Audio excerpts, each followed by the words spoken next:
Well, g'day people, it's Friday morning and I'm doing a follow-up video on a branch that was down here on the path. And the branch down on the path is not the issue. The issue is when I told Main Roads about it, they sent someone out to cut it up, hopefully two people. And yeah, they chopped it up all right, removed it from the path, and then they just chucked it on all the logs onto the embankment. And I would have thought that any job like that would involve actually taking away all the timber you've cut up.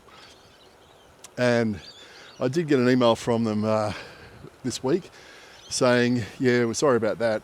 Due to the Christmas holidays, there was a shortage of manpower and they couldn't take the timber away. I'm like, what?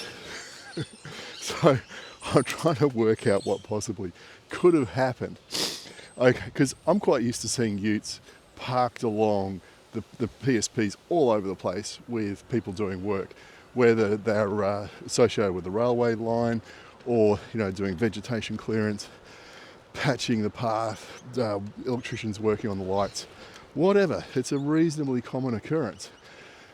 And it's no big deal if they come along here and just park a ute on the side, as long as they leave a nice clear path around that you can get around. No problem. But how on earth would you chop that tree up and then not take it away? So look, maybe they didn't have a ute available and they caught the train to West Leederville station and walked along here with their chainsaw and chopped it up, and they're on their own and they had no means of moving it, so they just chucked all the timber off to the side. Okay, I guess that's one possibility. Maybe they were sent out on a Main Roads bicycle with a chainsaw strapped on the back, something in their panniers, and they couldn't put any logs in their panniers to take them away. That would work.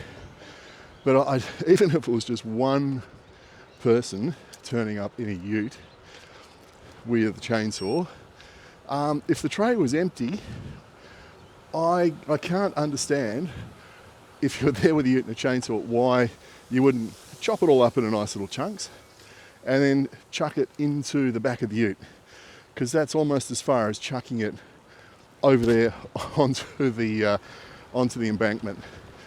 And does it make sense for Main Roads to go, right, we're going to send a crew out between Christmas and New Year to cut this thing up, and they're just going to dump all the wood there, and then we're going to send another crew out there with an empty ute and they're going to pick all the wood up and take it away? That's kind of not an efficient use of resources, I would have thought. And I guess what I could do, if I was really stupidly serious about this, is just put in an FOI request for the work order for that, because if there should have been a follow-up work order lodged to take away the materials. So for instance, if they turned up, if I logged the ticket on whatever it was, 24th of December, and they came along and cleared it on the 27th, then you'd expect on that day they would have logged into whatever their ticket management system is, and they would have put in a note to say, unable to clear the debris, we need to go back in the new year and get rid of it. So let's schedule in a ute and a couple of people to go and do that. Or they'd log a brand new ticket to say the debris needs to be cleared. If there's nothing like that, if they just close the ticket on the day saying job's done with zero follow-up, someone's telling porkies.